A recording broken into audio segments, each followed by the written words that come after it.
All right, welcome everybody to the comic panel. I'm Cody. I'm Talon. And I'm Jacob. And today we are covering Hellboy, Volume 1, Seed of Destruction. Concept by Mike Mignola. Script by John Byrne. Colors by Mark Chiarello.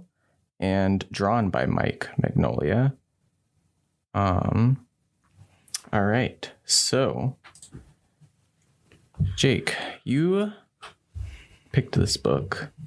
I did. Would you like to give us a little bit of background on why you picked it and what it's about? Yeah, so Hellboy has always been something I've been interested in since seeing the movies at a young age, since they came out when I was first getting interested in comics and comic movies and all that, even though I didn't really recognize that there was a comic attached. Mm-hmm. So I was always kind of interested, but never enough to read it. And then I actually got recommended it again by somebody I worked with who normally has pretty good taste. So I figured, you know what, now's as good a time as any. I'll pick it up, force other people that I have to do a show with to also read it. So the first 4 issues, which is what we read, are basically just the origin story for Hellboy, starting in World War II, the weird ceremony that was performed that brought him to Earth. Mm-hmm. Then 50 years pass off page. And then now we're just fighting the weird old guy again.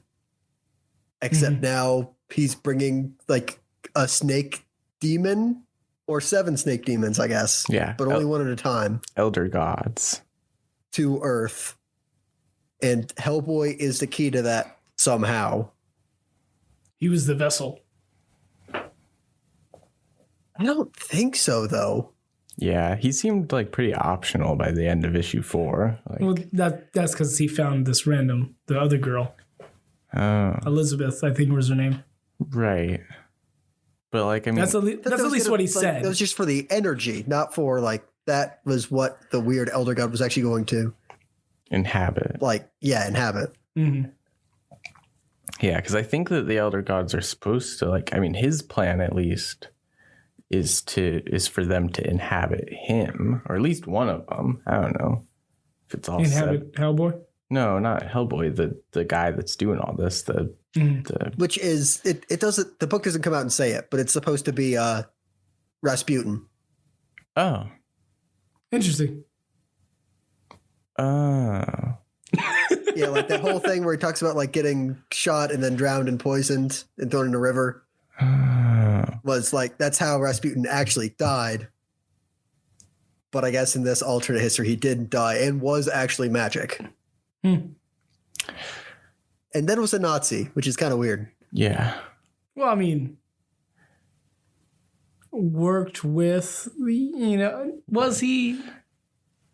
I don't know. When you're at the point of working with people who put swastikas on eye patches, you're pretty in there. I mean, but NASA. Yeah, but no swastika eye patches. As far as you know. I mean, that's fair. I wasn't there, so I don't know. Anyway. Yeah, no. I mean, I don't know. I didn't think it was that weird, honestly. It was just to his own benefit. I mean, only as weird as it being Rasputin with, magic, I guess. Which also I'm learning that I don't really know that much about who Rasputin is. I've heard the name. Yeah. Same. It was very close in with the last Tsar of Russia. Well, it was still Russia before it became USSR. Mm-hmm. And then he is kind of the cause of why. Well, he's not the only cause, but he's a cause of why eventually people rose up against the Romanovs, which were the last royal family for Russia. Mm-hmm. So he's really important, but it's weird that he's important. Because he didn't actually do a lot, but he was really close to them. Mm-hmm. Okay. So yeah, it's like an easy, like little, like kind of like scapegoat conspiracy person. Yeah, and people did think he was magic, especially for the time, Mm-hmm. because it was like 1917, I think, when he died. Mm-hmm. So not a great grasp on, what stuff, how stuff worked. You know what I mean? We were getting there, but yeah. It's close, but we hadn't like invented antibiotics yet. Yeah. I guess we're getting there. Yeah. Anyway, though, yeah.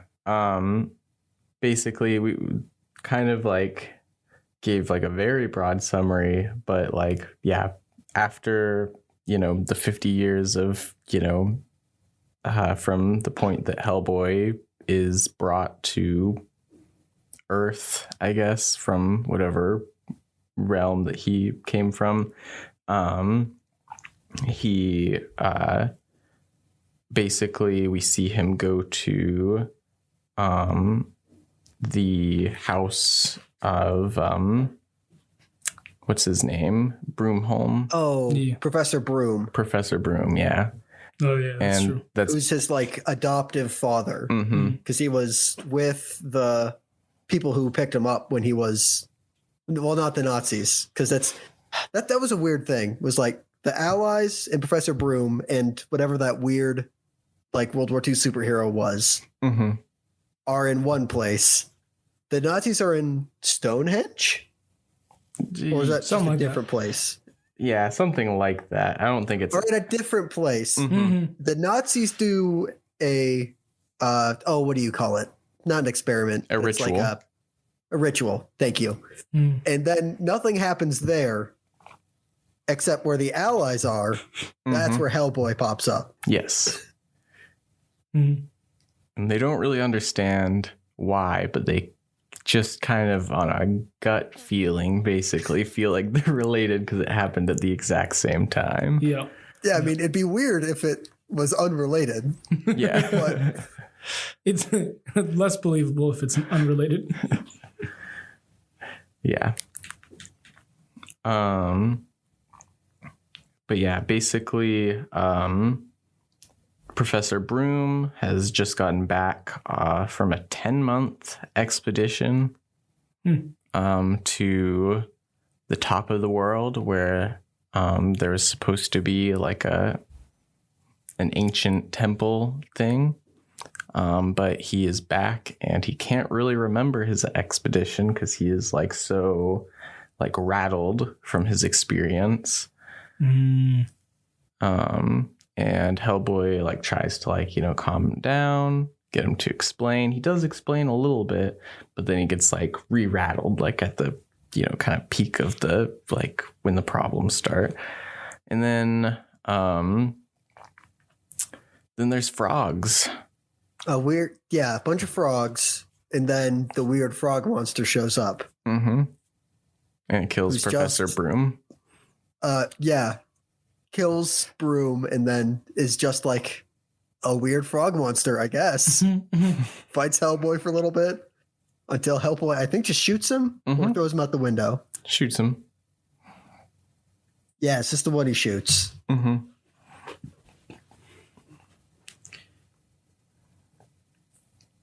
And then he melts into human bones, which is kind of weird. Mm-hmm. But Hellboy doesn't really seem bothered. Yeah, well, he seems like he knows what he doesn't understand. He calls it in and is like, yeah, I don't know what this is about. You should have your lab guys look at it. Which, yeah, that also introduces like officially the BRPD, the Bureau of Paranormal Research and Defense. Oh, I think I got those letters. BPRD. That's Bird. Wait, no. nope. Burped. Not really the kind that you'd try to make a like that kind of acronym. Yeah. And that will eventually be a spin-off series. They'll make a BPRD series. Gotcha. Um, Yeah, and that means that Hellboy is a detective, right? A paranormal investigator. Investigator. Yeah, the best paranormal investigator by his own words. I'm inclined to believe it. I guess, yeah, based on what we see, I mean, he's at least up there. Yeah. Yeah, I mean, I'm sure. I wasn't really trying to like seed doubt, but yeah, by the book's admission, you know, he is the I guess, yeah, world's I am best. conflating the stuff that happens in this book with the movie, where he's like just kind of a weird, like lazy detective who's like not applying himself. Yeah, no, he seems pretty good at his job. Like, and you know, admits his faults, that he gets angry easily and sometimes jumps into things. I'm just saying, I was waiting for him to be like, that's like his superpower. Is like, when he gets angry, he's like, all right, I don't know. His powers are activated or something. Now I'm even bigger and stronger. Like, that's just the Hulk. Yeah. Yep. No. So then, after the death of Dr. Broom, they assemble a team to go investigate the home of the other people that were on the mission to the top of the world. It's the Cavendish Estate. Cavendish Estate, right? And that is, I was like, I wasn't gonna Google it, but the Cavendish, like, that's the guy that like first like explored the North Pole, like, right? Ooh, North Pole? Maybe. I don't know. Like in real life? Or? Yeah, in real life. Oh, yeah, I don't know. Maybe I mean, we can Google it now. We can just stop the show for a minute while we Google it, but yeah, I know. Cavendish. Is her name Emma? Emma Cavendish? Yeah. Henry Cavendish is a natural philosopher, English natural philosopher and scientist who's an important experimental and theoretical chemist and physicist. He's noted for his discovery of hydrogen, which he termed inflammable air. Inflammable. apparently also the name of a variety of banana. Yes. Cavendish. Which is, I'm pretty sure I'm more familiar with the name of the banana than the scientist philosopher. That's probably like why it seemed familiar. Gotcha. So not the people I was thinking of. I just thought because like they all wanted to go to this place that was trying to do that. Like, see these people from real life, you know, like trying to wrap the real world in the story a little bit. Like Rasputin. But no. Anyway, so yeah, basically, as we've kind of said, they go to the Cavendish house. They interview the mother of the boys who are on the mission. And they basically talk about their family history, how, you know, they were like 9 generations ago, the patriarch of the family was a sailor, and he explored many places. And he always wanted to make it to this place that's, you know, the top of the world. And basically the family has like a curse on them, supposedly, and they can never make it there. I didn't catch that. Yeah. I knew that, like, I got the curse part, but like the specific of it, I didn't catch that. Yeah, they always die before they can make it. Yeah, but I guess, yeah, they're just kind of cursed, but like, do they ever explain why they're cursed? Well, their grandfather, something like that, died? Well, great Oh, okay. grandfather, So but yeah. way before. Okay. Yeah. The Elihu Cavendish, or yeah. I don't know. It's like, I do not come from like a super well like established family line that has always had like a family goal. But if the previous 8 generations of my family all died going for this goal, I simply would not go and pursue that goal. I don't I know. would do something else. I don't know, Jake. I don't know.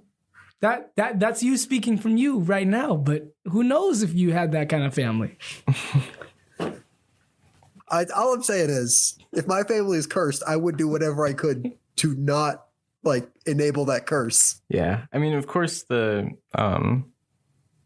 girl, the woman that is with the team, she does ask the lady that they're questioning, like, 9 generations seems an awfully long time for a family obsession.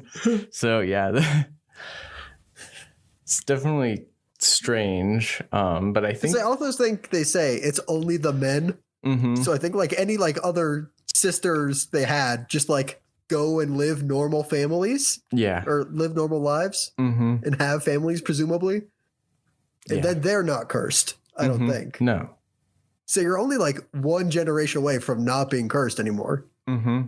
It's true. Yeah.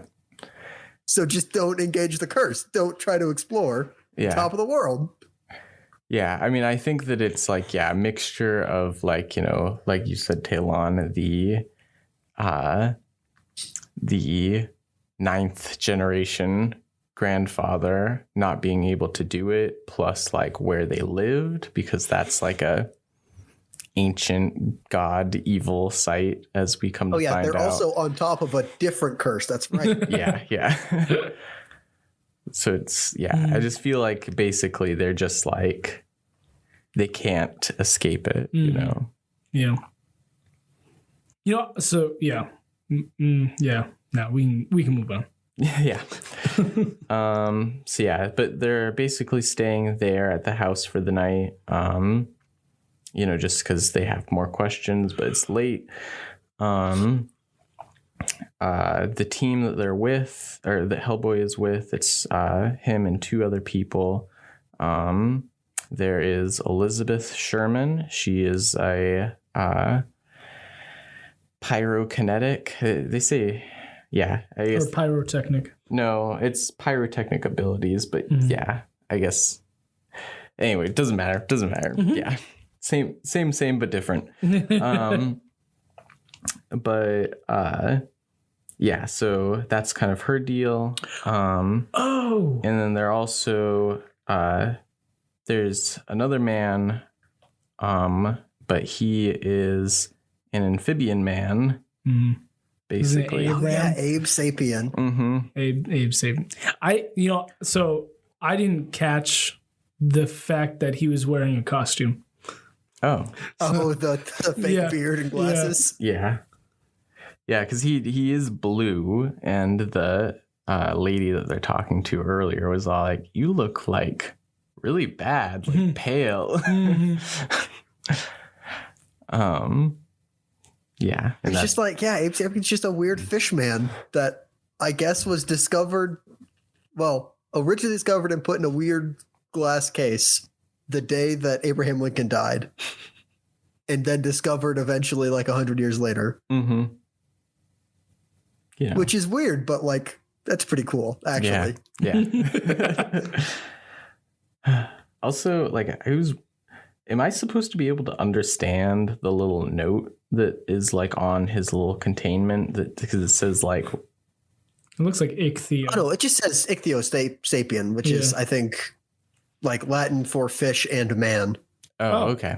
I did not know that. Yeah, I mean, obviously I recognized sapien, but not ichthyo. So it was and also it's kind of written in a weird text, so I wasn't sure if that was supposed to be an I at the beginning or a 1.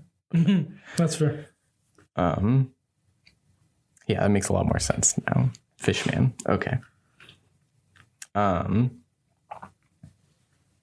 Yeah, and then basically Elizabeth gets attacked by the frogs. And so wow. Okay. How close were you reading this? No, I knew she got attacked by the frogs. What I didn't notice was that the panel hinted at the frogs in the foreground. Oh. So yeah. No, that's okay. Because they get 2 minutes in where it's okay, we're gonna stay here for the night. Abe, you go and I guess search under the house because you're a weird fish man, so you can do weird fish man things. Mm-hmm. And then, like, immediately, it's Liz has been kidnapped. Now Hellboy is fighting another frogman. Yeah. Mm-hmm.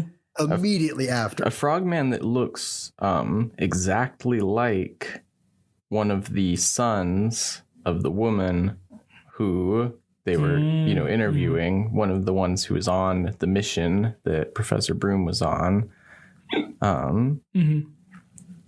Yeah. So they fight. And yeah, I think you already said, but Abe like jumps out the window and into the lake to like kind of go underneath the house. But this is before the frogs, attack basically. So he doesn't really know what's going on. And then they find the mother, dead in the same way that, Dr. Broom was killed, from frog poisoning, I guess. Yeah, the weird. Well, it's like it looked like a suction that like opens up sores or something. Yeah, I think that's what those are supposed to be. Okay.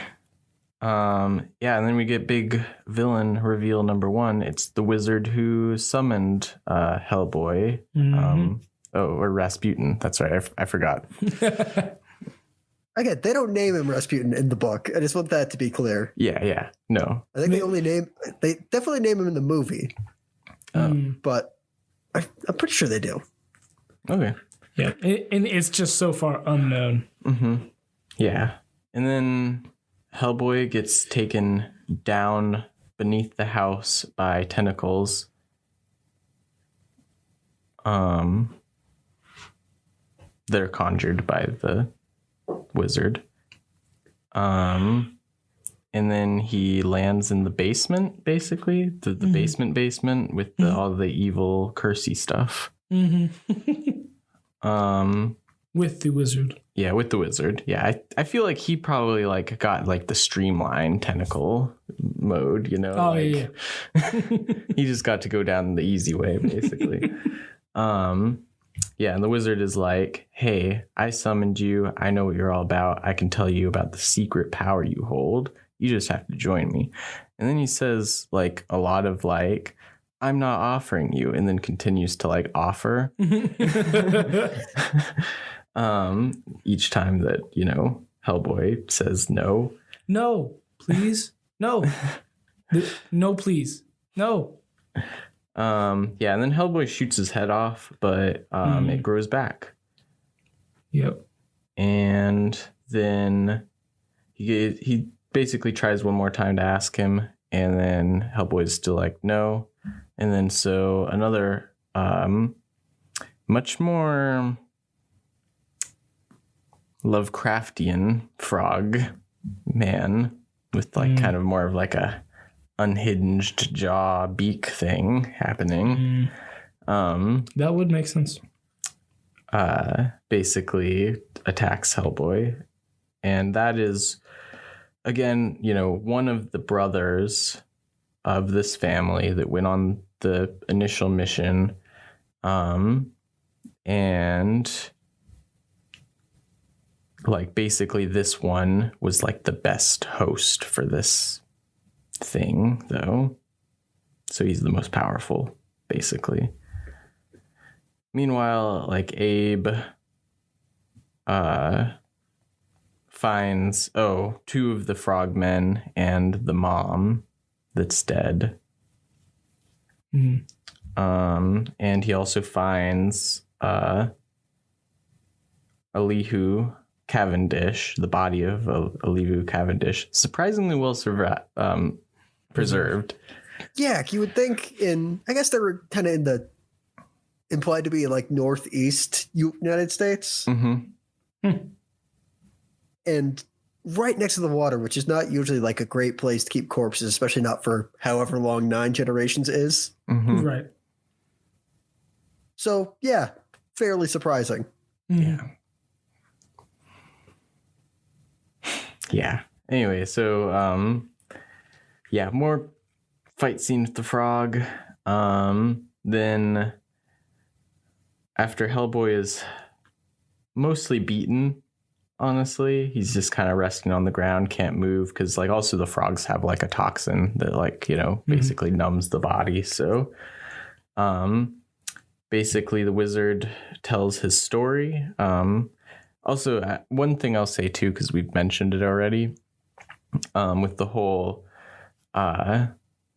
maybe it's because I didn't know how, you know, Rasputin died, because he mentions, you know, getting shot, poisoned, and drowned or whatever earlier in the story. But for some reason, because we saw him first in the book doing the ritual, I thought it went ritual, shot, poisoned, and then now we're here. But then he tells the story, you know, where it's, you know, he's in Russia first and then, and that was just really confusing to me until I realized just that it was just a presentation problem. Yeah, he basically tells the story of how he's heard the voices of these elder serpent gods, and so he's on a mission to bring them back to rule in Earth. And after the Nazis were defeated in World War II, he basically, they told him to go up to the top of the world. And so he did, and he went there. And he basically went into a trance state and kind of saw into the abyss and saw all of, you know, like what they were and stuff. And it was like, I mean, well, it was 50 years-ish. And then when Professor Broom touched him because he thought that he was a statue, he woke up and killed everybody, or well, took control of the brothers and let Professor Broom return, because he basically was able to use mind reading powers on Professor Broom, and he knew that he had adopted Hellboy, and so he could eventually find Hellboy through Professor Broom. And yeah, and so now he is here. Hellboy won't join his plan, but that's fine. He has the power of the fire lady. Oh yeah, Elizabeth. Yeah. Elizabeth, yes. And so he starts a ritual. It's actually the same ritual, or at least the same words used as the one that brought Hellboy forth. True. Yeah. And then, okay, so there's also one page. Yeah, it's just one page, and it doesn't explain anything, but it's like these alien looking I know people what we're talking about. on a satellite, I think. Yeah. Do you? No idea what that's about. Okay. What are you talking about? Well, no, this one. Oh, that's more of Abe's people. Abe? But where are they and why are they? Like, yeah, they do look kind of like Abe, but like, what's the deal? That's fair. Anyway, so skipping past that part, we'll talk about it later. Yeah, basically, it looks like he's about to complete the ritual, and then he gets harpooned in the back, and it's Abe. Abe has come and harpooned him, and then also. Well, Abe as being... Right. I was gonna get there. You're getting there? Yeah. But there's a presence behind Abe. Yeah, and it is the original Cavendish ghost, essentially, that is possessed Abe. And he also tells Elizabeth to wake up and like basically like triggers her powers, which puts the wizard's body on fire. And yeah, then they go and escape. Oh, there's a giant tentacle explosion. Is that right? Like I'm not more or less. More or less. Okay. Yeah, but they escape the temple as it comes crumbling down, except for the wizard. You know, he still is alive a bit, and so Hellboy like stays back for a bit and fights him one more time. And he's all like, you know, think about this. You could still like, you know, save me, help me, whatever, and you could learn about yourself and what the deal is. And Hellboy's like, yeah, I can live with not knowing, and then crumbles the wizard to bone, and then the house explodes. And that's basically it. Yeah. They explain how Abe was like possessed and why Cavendish kind of wanted revenge on the wizard, probably. And then it ends with the little hook of the three other Nazis who helped the old wizard way back in the day are in front of some weird machine that looked like they were like in a gemstone. Well, not in a literal gemstone, but like they were in something. Yeah, they're like in a magically preserved, you know, cryostasis, basically. Yeah, which I guess is a sequel hook, I suppose. Yeah. I will say I'm glad that you kind of mentioned that, just because I think my brain just didn't understand what that was and then skipped over it. I was like, all right, I'm at the end of the book. I mean, it's close to the end. After that is just like the two kind of weird side stories that are just like Hellboy went to a place, found a thing, fought and killed a thing. Yeah, they're basically like they're the first Hellboy stories that you know, kind of introduced the concept, and they gave them out like I think for free at like San Diego Comic-Con to like you know, kind of hook people into the concept. Also, but this gorilla. So one of the characters in these short stories is a gorilla. I assumed that gorilla was the gorilla that was part of the Nazis when the wizard. Yes. Okay, that is. I mean, I don't know. I assumed that as well. Oh, okay. Yeah, because it does. I mean, I only kind of skimmed the text part, like, you know, that's between the actual ending of the story and these short stories. But Mike Magnolia just says basically, I learned, you know, this, and this. Also, I really enjoy drawing gorillas with big bolts sticking out of them, their necks. Yeah. So, you know, it could be the same ones, or it could be like, that was fun to draw. I'm going to draw that again. No, I think it is the same one, because they also have another Nazi guy whose head is in a case. Glass case. Good old brain in a jar trope. Yep. All right. So anyway, did we want to get into what we liked about this book? Yeah, I mean, I liked the kind of very light attitude towards magic, where it's like magic is a thing, and there's like Hellboy has all these like weird charms, and I don't know, like the attitude towards magic. I liked that it was just like, you know, magic is a thing. Paranormal stuff happens. Don't worry about it. As long as Hellboy can punch it or shoot it, it's fine. Yeah.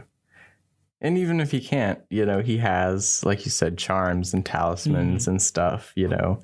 We just don't really get to see that because these guys are so powerful that, you know, it kind of overrides those kinds of things. But yeah, I appreciated that too. I think that, you know, there's some strong basis for like characters, but the biggest thing is like the world building for me. It's like one, it's very much tries to be rooted in like a real world, very down to earth, despite like the magic. And then also it's like it has all of these things that like can, and I'm pretty sure do get spun off, like I said, the Bureau of Paranormal Research, and I don't know what the D stands for anymore. I can't remember. Defense. Yeah, there we go. Research and defense. And I think there's also like young Hellboy or something that's like the 50 years that we don't see. So all sorts of like cool things that that I think are like I'd be interested to read kind of. And like it takes like a lot of different kind of like cultural stuff from all around and just kind of says like, oh yeah, this is all from one thing really, these elder gods basically, but like lots of human cultures have like interpreted it in their own way. So that's kind of fun. Awesome. I'd say I like the just the story in general. Like nothing too specific, just like detective or investigator into paranormal stuff and how that all goes down. Like I'm like, all right, I'm here for that. Yeah. Do you feel pretty hooked into the mystery of it? I'd say a little bit. Yeah. That definitely was like, what is how like why did they create Hellboy? Like what's on going up with that? Like, yeah. I'd say that. Yeah. Yeah, I will also mention that like I had read these 4 issues like I don't know how long ago now, like 2 years ago, I'm gonna say.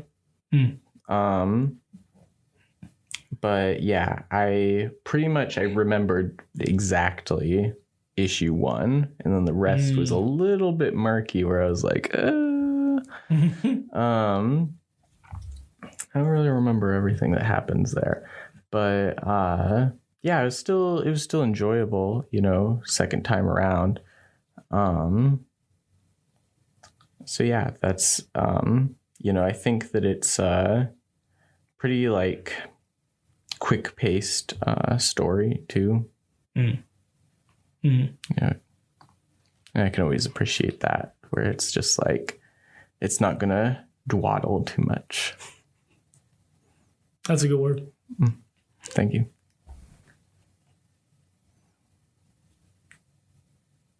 Yeah. Anything else, guys? I definitely agree that the characterization is good because, like, again, it doesn't really like get stuck down to the specifics, but they are still established, and you sort of get a feel for these characters. But it does leave a lot of room for like later issues to explore that if they want to. Yeah, I do feel like well, okay, no, I'll talk about that later, actually. Yeah. But I do agree that, yeah, there's just, all of these characters that it's like, ooh, we could definitely, just drill into them more later. Gotcha. So, Jake, how different is this comic from, like, the movie? I mean, it has been a while since I've seen the movie. Okay. But it's... Professor Broom still dies. I think the other Nazis are already a part of it because there's that weird Nazi in the mask is like I want to say assassin guy. He's got like knives or something. Okay. Are there He's the one- frogs? I think there's a frog monster. Okay. And oh no, or is that the second one? Yeah, I've heard that people like the Golden Army more than the first one. It's been long enough. I think personally, I preferred the first one as a kid, but it's been so long. Mm-hmm. I wouldn't be able to say. I think the second one probably has better like imagery and like, is more, Del Toro, more of a Del Toro movie, but it's fairly similar. I mean, it's still about Rasputin and going to some wintry place. I don't know. It could be Atlantis for all I remember. I don't know. There's snow though, for sure. Gotcha. Snow at Atlantis. That's funny. It could be. You don't know. Yeah. Yeah, I guess so. I'm pretty sure snow would melt and turn into water before it get that deep, but it's all right. Unless Although Atlantis would rise up. Come on, please. I see. Yeah, or they have a dome city, and so there's clouds in the dome city. Gotcha. What the heck stuff? Anyway. Yeah. Yeah, I think the only other thing, and I'll obviously speak about it later in the show, is just like, really great art by Magnolia. I really appreciate it. Yeah. I think that's kind of it, though. Like, I mean, it's like, it kind of seems like, it's not that I don't like it, but it's like, it's a pretty simple, 4 issues, and that's not to its detriment, it's just that it is what it is. Yeah, we've read a lot of books that were far too long for what they were. This is a very good length for what it is. Yeah. All right. So I guess with that, then we'll get into what we didn't like. And I'll just go first because there was something that really bothered me that I didn't remember from the first time I read it. The text in this, like the narration, is too much. Yeah. Way too much.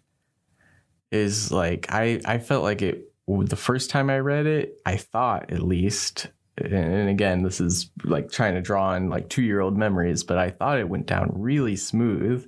But this time it was like, I could just do without like any of these captions, I feel like sometimes, like obviously not all of them, but yeah.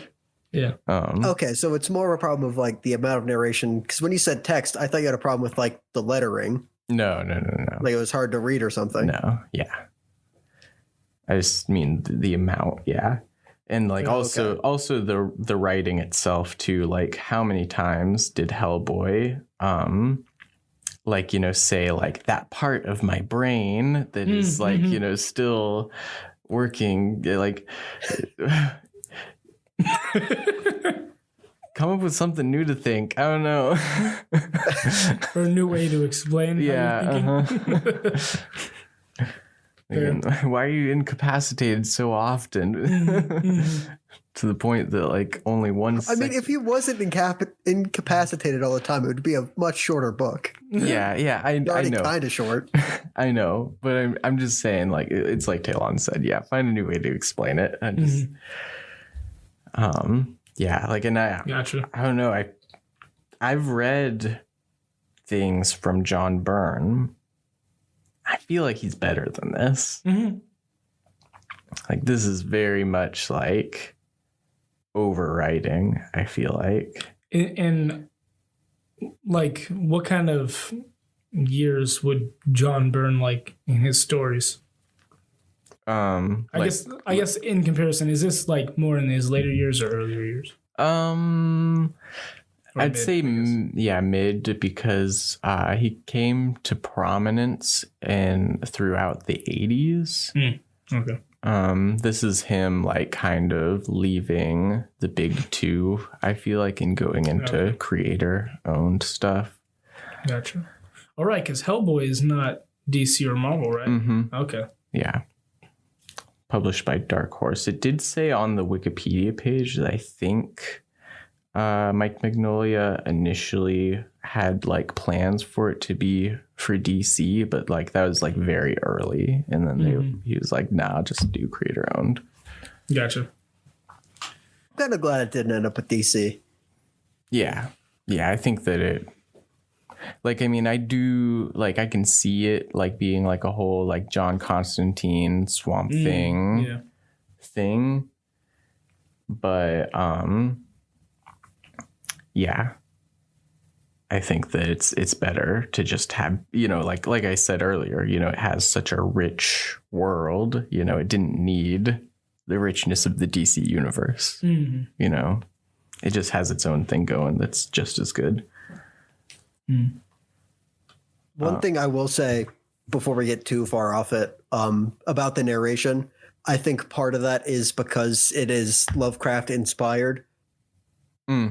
And a lot of those are very wordy and usually cover the same ground a couple times. Part of the reason that I've never been able to get into Lovecraft. It's like, and I mean, he was a part of the, like, not acknowledgements, dedications. Yeah. That first page. So it's like very obviously inspired. And it is like, the big bad for this is the big tentacle monster. So. Yeah.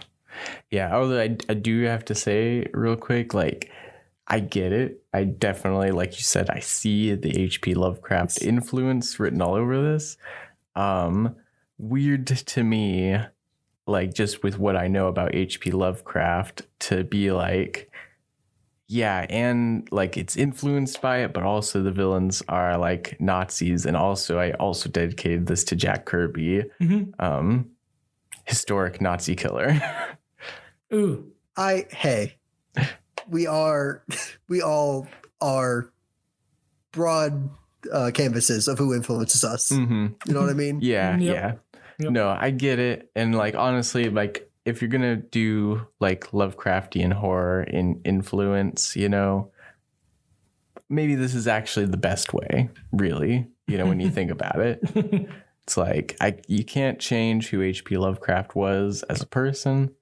So, but no matter where you go, his work is influential on, kind of the genre.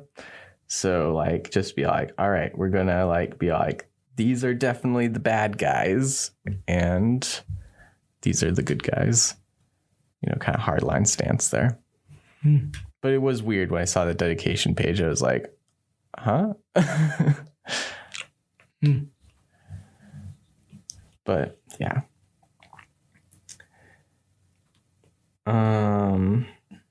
Do you have any issues, Talon? Nope. No? No issues. Perfect book. Yep. I don't know. The only thing that can come to mind is more of like a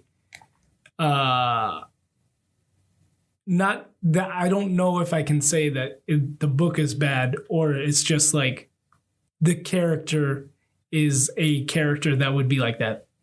But it's like the character monologues a lot and it's just like, okay, you're annoying me right now. Yeah. But I don't know if that's so much like, oh, it's bad writing or just like, no, that's purposely the character. Well, yeah, I mean, I think that the character is fine as a monologuer, but I do agree that there is so much exposition dump, which like kind of goes into what I was saying earlier, but is also kind of its own separate problem. So like, would it be different if instead of narrating to himself, he was talking to a third character? I don't think so.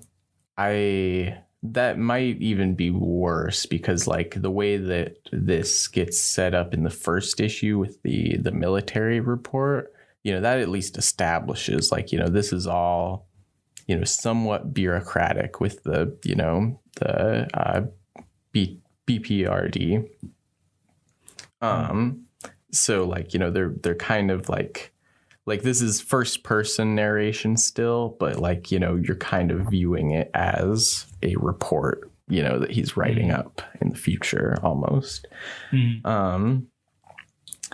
But yeah, I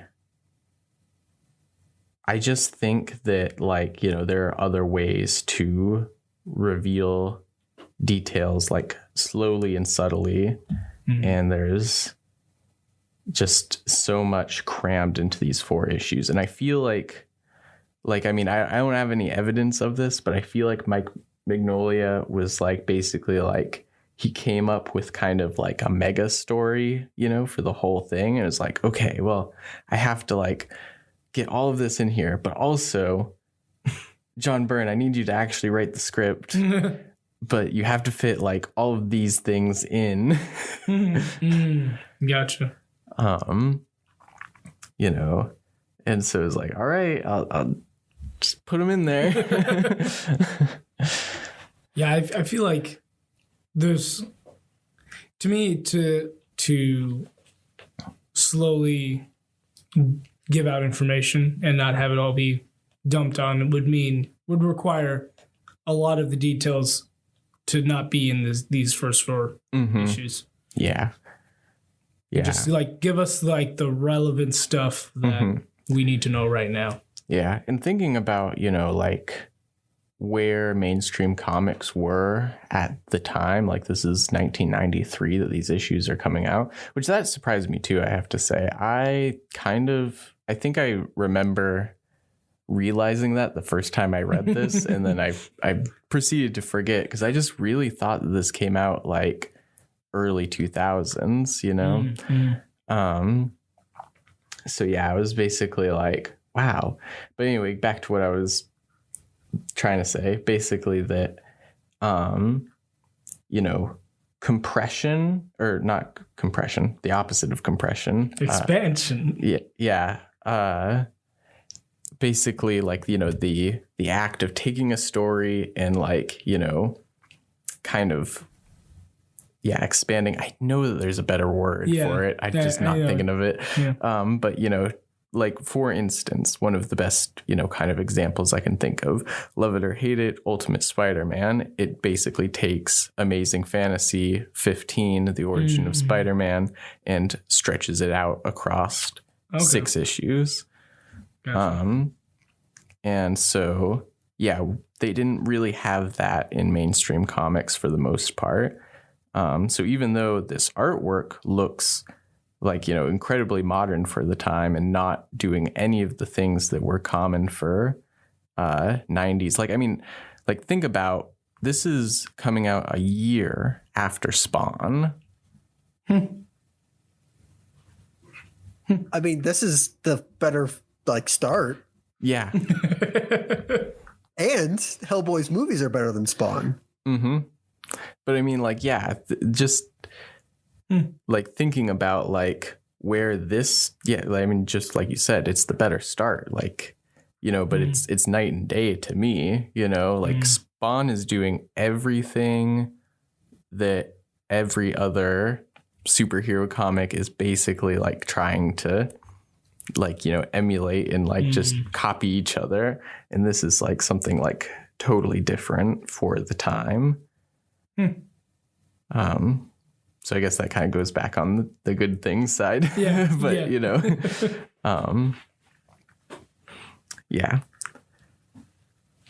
but also in that, you know, is related to, you know, why it's so compact in these 4 issues though too, is that they didn't have everything figured out, you know. And also, this is the first time that Mike Mignola is producing his own story, too.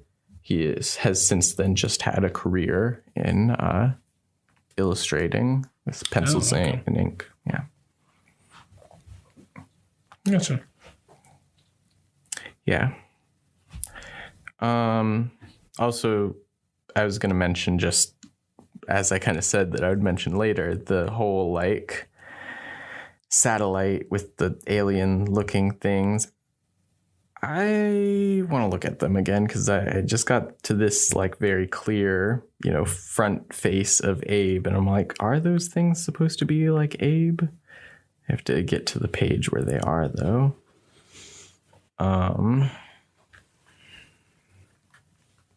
Yeah, I don't know, but regardless of what they are, I just don't know why that page was. No, they look nothing like Abe. I mean, they obviously there was enough for me to like be like maybe, but no, they are not Abe.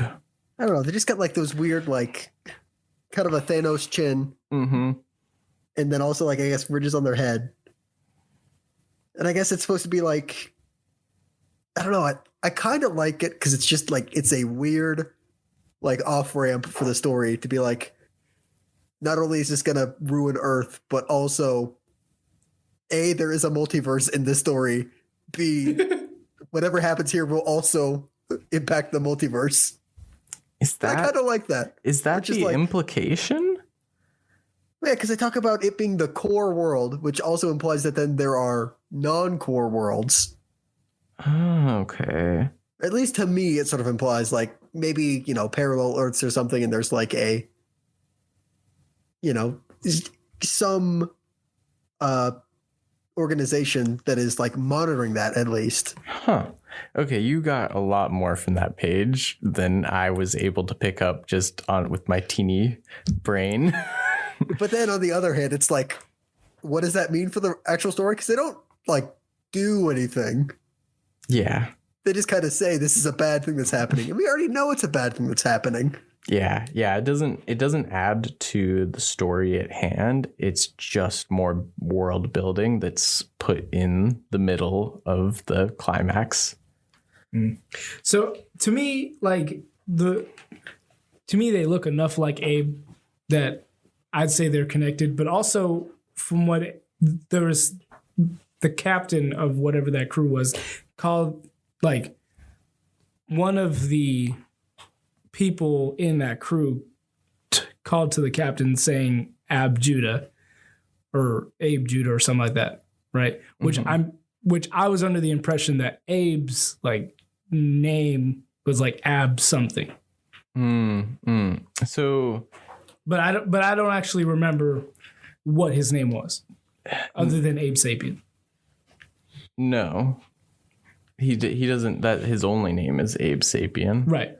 Oh, okay. So, yeah. To me, like, no, I get you, but and then that page ends with saying like only one power can stop them, which I assumed was like the wizard, which then he gets speared by Abe.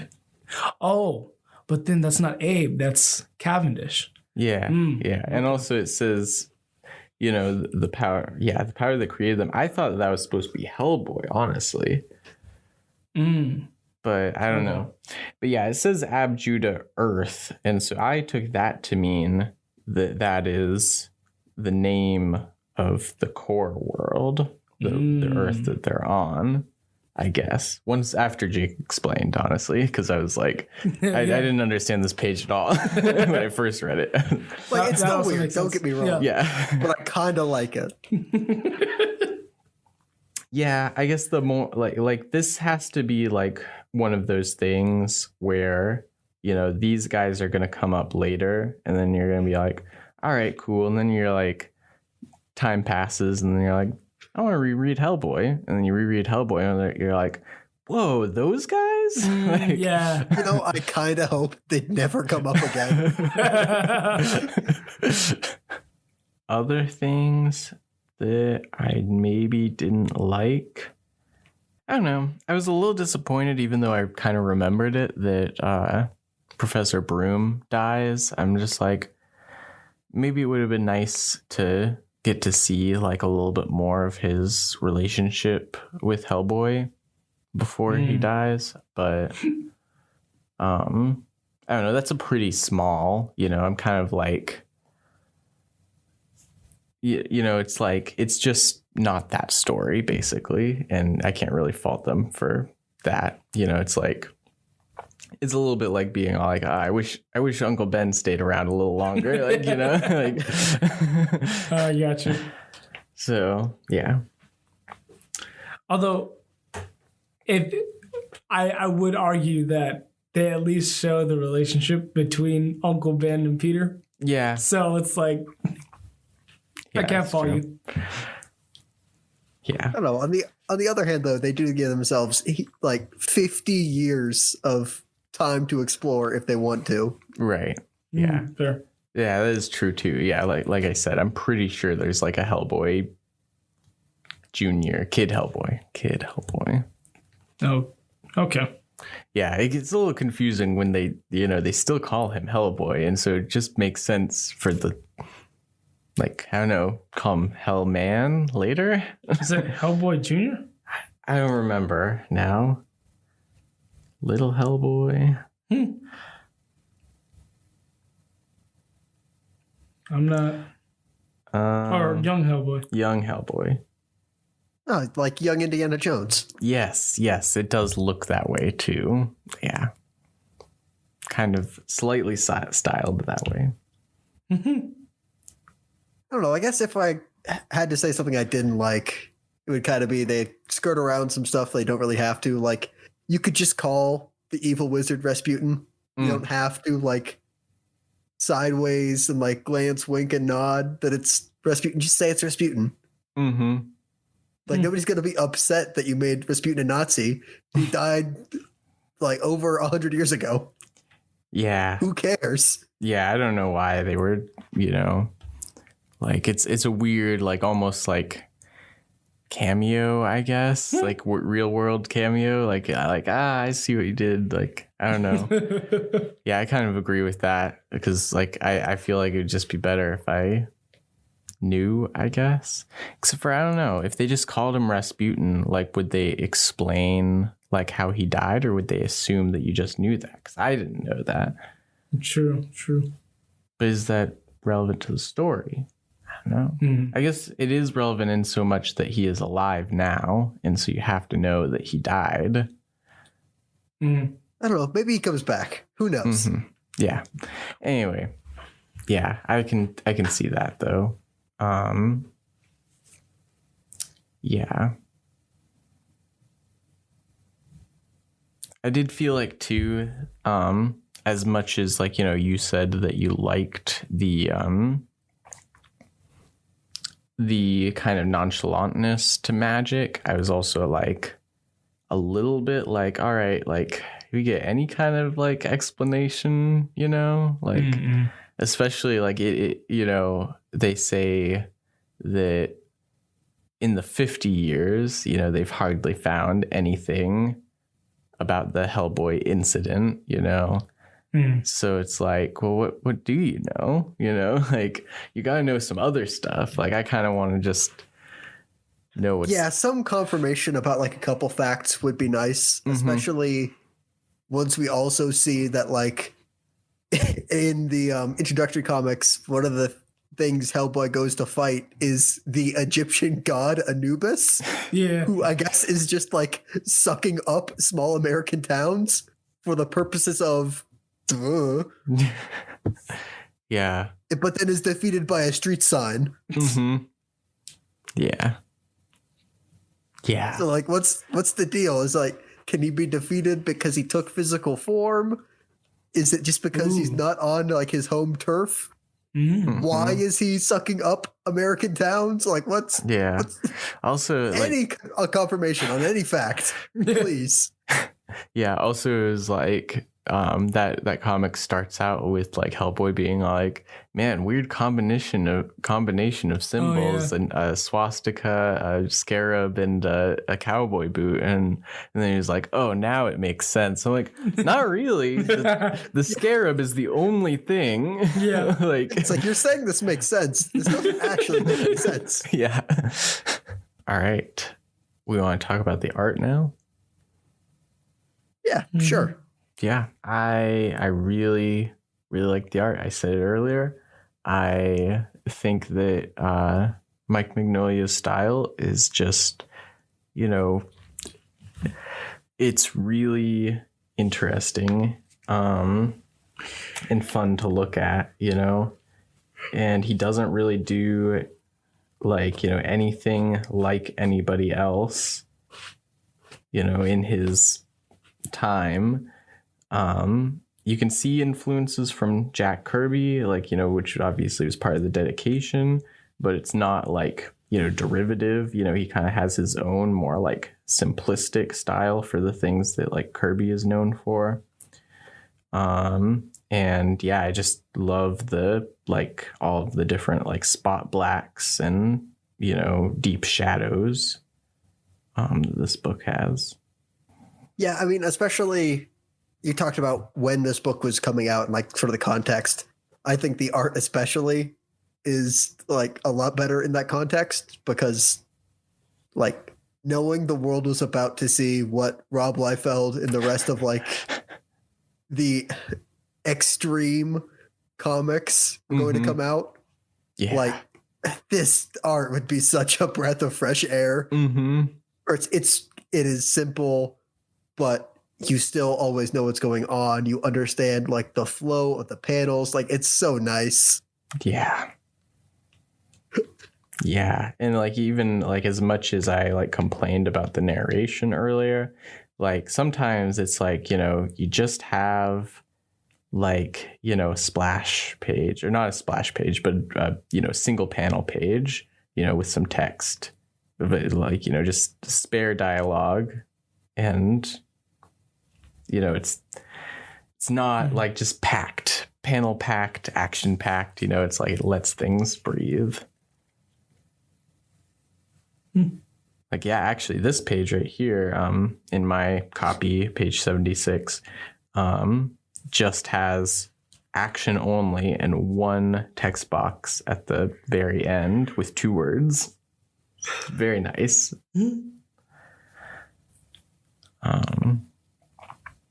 Yeah, just great to see things not just hyper focused on Watchmen and The Dark Knight Returns and trying to, emulate the things that people think work about those works that isn't actually the things that work.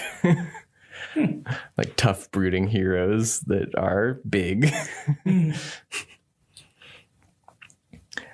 And still have a tough brooding hero that's big, honestly, but it's like not in the same way. It's like Mike Mignola knows like it's better just to do your own thing your own way, or at least I get that sense. Taylor, what did you think about this art? I mean, nothing really specific, honestly. I mean, I thought it's like one of those things to me. It was like I didn't notice, so it was good. So, yeah, I think in a typical kind of sense, it's not the kind of art that I typically like, but I think I enjoyed it. Like maybe I'm coming around. Sure. But, yeah. I mean, like this page, is very like, abstract, Mm-hmm. Like got that kind of like, his version of like the Kirby crackle around the wizard and Elizabeth. Mm-hmm. Yeah. Interesting. I'm glad you liked it. Yeah, I do. In that same vein, I feel like despite kind of having a more like stylistic approach to this, has like it also has a very like grounded kind of like respect for anatomy and structure, even if like backgrounds aren't always like emphasized all the time. It's like still the world feels like realistic, I guess. I feel like if she went over here, she wouldn't like the fact that the backgrounds aren't emphasized. I don't know. I didn't mind that so much. I mean, like, and I'm usually like, I like generally more detail, but I don't mind when stuff is sort of abstracted. But this, I think it works just because the lack of detail then makes when we do go into detail more impactful. Mm-hmm. If that makes sense. Yeah, I get that. Also, really cool uses of like, kind of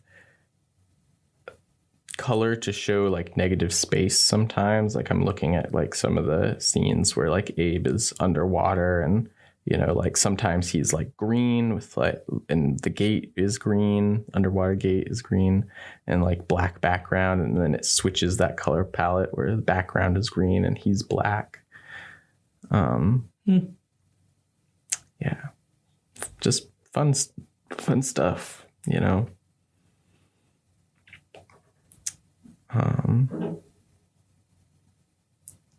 and those like gnarly tentacles too are just like, whoa. Yeah, the first tentacle explosion was what I was thinking of when I was talking about the use of detail. Mm-hmm. Because like there's the page immediately after which has a lot less detail, but that first page with the tentacle explosion has a lot more, and that's kind of what sticks with me when I'm thinking about it.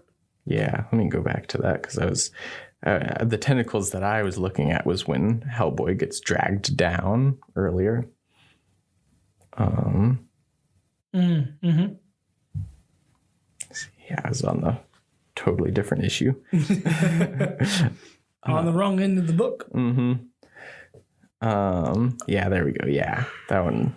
Yeah, it's great to look at. It's like there's just so much going on.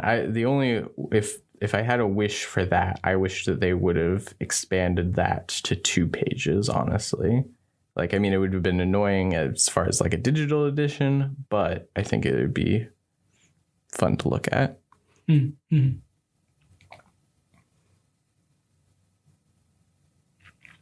Yeah. I will say that sometimes I feel like I had trouble totally understanding what was going on. And that wasn't just the writing. There was times where I was like, I just like started over. I was like, all right, top of the page. What just happened? Yeah. I don't have specific instances of that. It was just when, a lot was supposed to be going on though. And I was, and it was saying a lot. And so it was like, all right, I just got to figure this out. Yeah. But I assume, like, I feel like this is like, I don't know. I just get the impression from this that things are only going to go up, it a little bit like it feels to me like, in the same way as Invincible, where it's like, yeah, things are a little bit rocky, but we're figuring it out.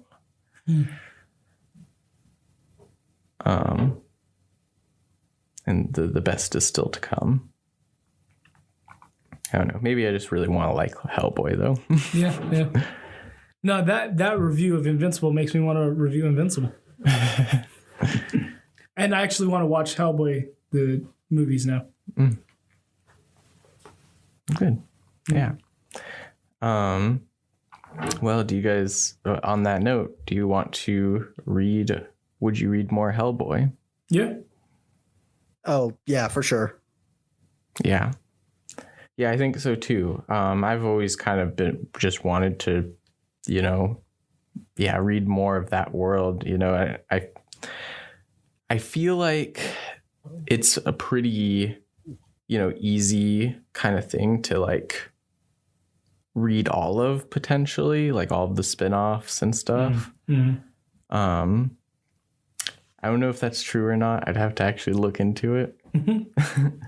But I'm interested. I like the world enough that I'm just like, I want to know more. Oh, wow. What's up? I usually like the next question is like, would read more by the artist or like what the author did outside. But like looking at Mike Mignola's stuff, and it's there's a lot of stuff that actually looks really interesting. Oh yeah. Including a Batman that he did. The Doom That Came to Gotham, which sounds familiar. I think Yeah. they're making an animated movie about it. Yes. Yeah. Nice. Yeah. No, for sure. Yeah. I mean, his art is just really top tier to me. So I pretty much anything that he's doing, I would be interested in. I've seen he did some not early, but Claremont era X-Men at one point, but he hadn't fully developed his distinct style, but you can see the elements of it, and that was really cool to see too. Yeah, so I am definitely pro more Mike Mignola. Maybe one day. Yeah. Mm-hmm. John Byrne, not big. I didn't mind the scripting for this as much as you did. So I mean, yeah, sure, why not? Yeah, I don't know what he does off the top of my head, but yeah, sure. He I know he plots some X-Men with Chris Claremont. He writes Alpha Flight, She-Hulk, and then he switches over to DC and does Superman post Crisis on Infinite Earths. So he basically rewrites the Superman mythos for the modern era at the time. Yeah. So some pretty big stuff. Yeah, and then he kind of after this pretty much, and probably some other small stuff, he pretty much retreats to basically his website that has a chat board, and basically it's like Twitter. But why though? But because he likes to basically reply to people that want to argue with him, and that's what he does now, is be kind of crotchety. So he just invented small Twitter just for himself. Yes. Yeah. Just to get into arguments, not it's the to preserve whatever good part of Twitter there was. It's the Burnverse. Yeah. That's what he did. Yeah, also slightly got canceled for, kind of just being I could see how people would have disagreements with a person who set up a website just for people to have disagreements with him. Yeah. I mean, I am being kind of facetious about that, that wasn't the purpose of his website, but that's essentially what it evolved into.